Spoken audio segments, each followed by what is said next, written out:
नमस्कार दोस्तों, आप सभी का एक बार फिर से स्वागत है आपके अपने YouTube channel RPSC exam preparation पर। दोस्तों, हम बाल विकास का अध्ययन कर रहे थे। कल के वीडियो में हमने उसके अंतर्गत पढ़ा था शैशवावस्था और बाल्यावस्था और उसकी कुछ विशेषताएं।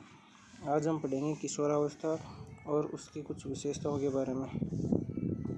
तो शुरू करते हैं। किशोरावस्था का आयु काल जो है वो माना जाता है 13 वर्ष से लेकर 19 वर्ष तक। अब कुछ विद्वान हैं, उनके जो कुछ कथन हैं उनको हम देखते हैं। तो किलपेट्रिक जो विद्वान हुए हैं, मनोवैज्ञानिक हुए हैं, उन्होंने जीवन का सबसे कठिन काल किशोरावस्था को माना गया है। किलपेट्रिक के अनुसार किशोरावस्था जो जीवन का सबसे कठिन काल है, क्योंकि इस अवस्था के अंतर्गत व्यक्ति के अंतर्गत संवेगात्मक रूप से और शारीरिक रूप से अनेक प्रकार के परिवर्तन देखने को मिलते हैं। इसलिए इस अवस्था को जीवन का सबसे कठिन काल माना है। इसके अलावा इसकी विशेषता यह है कि इस अवस्था के अंतर्गत तीव्र शारीरिक, मानसिक और संवेगात्मक परिवर्तन देखने को मिलते हैं।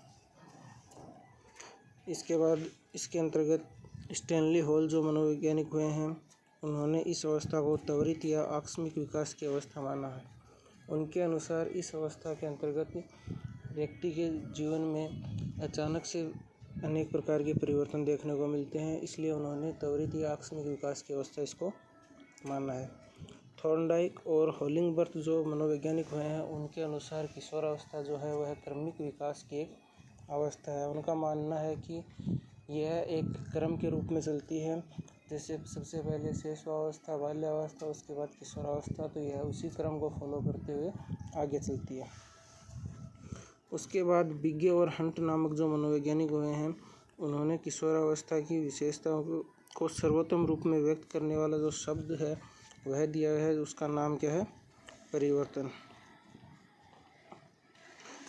इस शब्द को आप याद रखिए। यह डायरेक्ट एग्जाम के अंतर्गत पूछा जा सकता है कि किशोरावस्था को एक रूप में व्यक्त करने वाला शब्द परिवर्तन किसके द्वारा दिया गया, तो आपका सही उत्तर होगा बिग्गे व हंट के द्वारा। इसके अलावा इस अवस्था को बल, तनाव, तूफान, विरोध और स्वतंत्रता की भावना का विकास करने वाली अवस्था माना जाता है।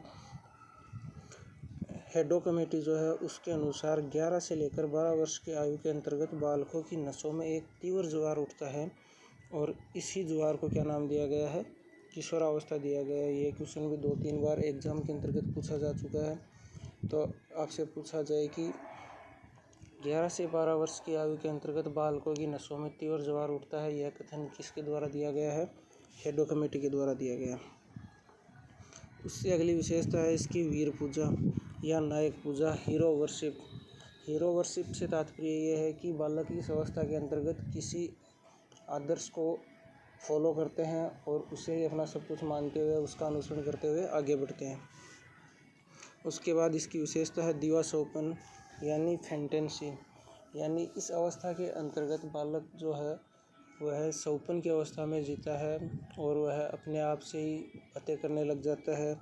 स्वप्न के अंतर्गत वह अनेक प्रकार की उपलब्धियां हासिल कर लेता है, इसलिए इस अवस्था को दिवास्वप्न की अवस्था कहा गया है। उसके बाद है पलायन या स्केपिंग।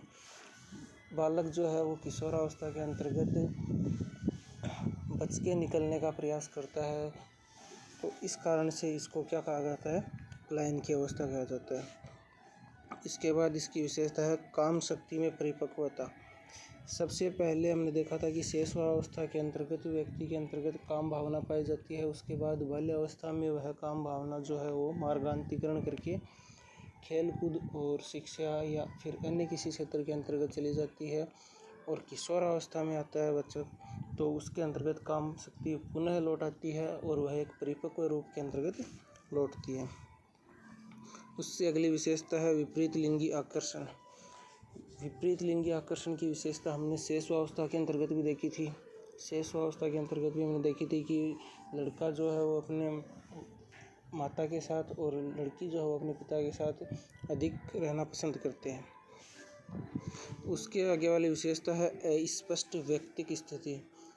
अस्पष्ट व्यक्तिक स्थिति से तात्पर्य यह है कि इस अवस्था के अंतर्गत बालक का जो व्यक्तित्व है वह स्थिर नहीं रहता है।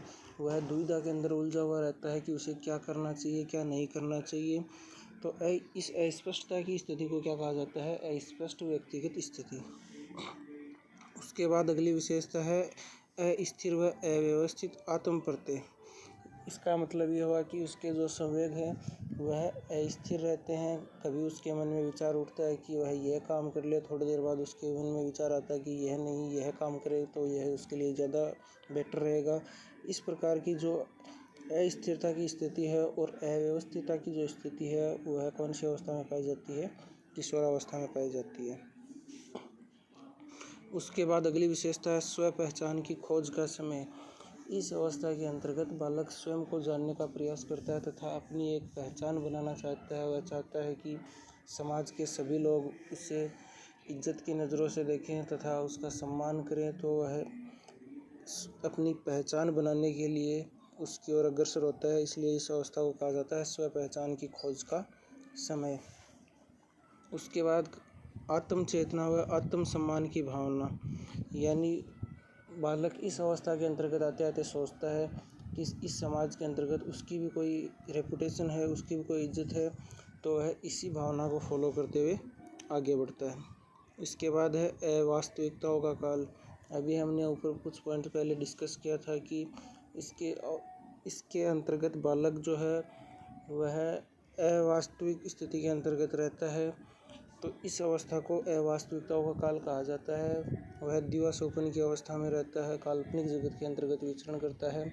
और शेष अवस्था की यह विशेषता है कि बच्चा जो है उसके अंतर्गत काल्पनिक जगत में विचरण करता है, परियों की कहानी सुनना पसंद करता है, जबकि किशोरावस्था में बालक अवास्तविकताओं की स्थिति के अंतर्गत रहता है। उसके बाद अगली विशेषता है स्थिति व महत्व की अभिलाषा। स्थिति और महत्व की अभिलाषा से तात्पर्य यही हुआ कि वह अपनी स्वयं की पहचान बनाना चाहता है और अपने समाज के अंतर्गत अपनी स्थिति स्पष्ट करना चाहता है। अगली मुख्य जो विशेषता है वह समायोजन व स्थिरता का अभाव। कई बार एग्जाम के अंतर्गत पूछा जा चुका है कि समायोजन और स्थिरता का अभाव जो है यह कौन सी अवस्था की विशेषता है, तो आपको बताना है कि यह किशोरावस्था की एक विशेषता है। उसके बाद लिखा है समाज सेवा के आदर्शों का निर्माण करना, यानी बालक जो है वह इस अवस्था के अंतर्गत समाज सेवा के अंतर्गत जुड़ जाता है और स्वयं को एक आदर्श के रूप में प्रस्तुत करने का निर्णय लेता है। उससे अगली विशेषता है जीवन दर्शन का निर्माण। जीवन दर्शन का निर्माण से तात्पर्य है कि इस अवस्था के अंतर्गत बालक अपने जीवन के अंतर्गत कुछ विशेष कार्य करने के लिए आगे की ओर बढ़ता है। उसके बाद अगली विशेषता है अमूर्त चिंतन, तर्क करने, सोचने समझने व समस्या समाधान की योग्यता का विकास।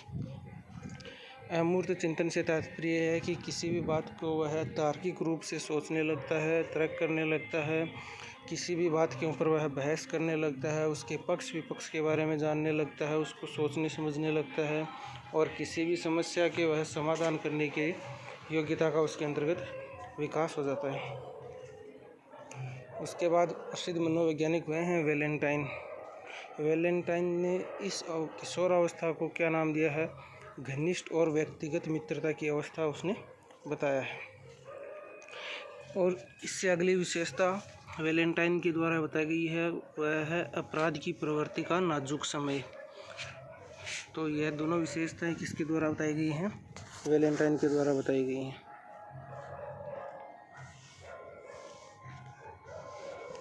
उसके बाद हम देखते हैं इरिक एरिक्सन जो मनोवैज्ञानिक हुए हैं, उन्होंने किशोरावस्था के बारे में क्या कहा है। तो इरिक एरिक्सन ने बताया है कि किशोरावस्था जो है उसके अंतर्गत बालक के अंतर्गत अहम केंद्रवाद बनता है, यानी ईगोसेंट्रिज्म की भावना विकसित होती है।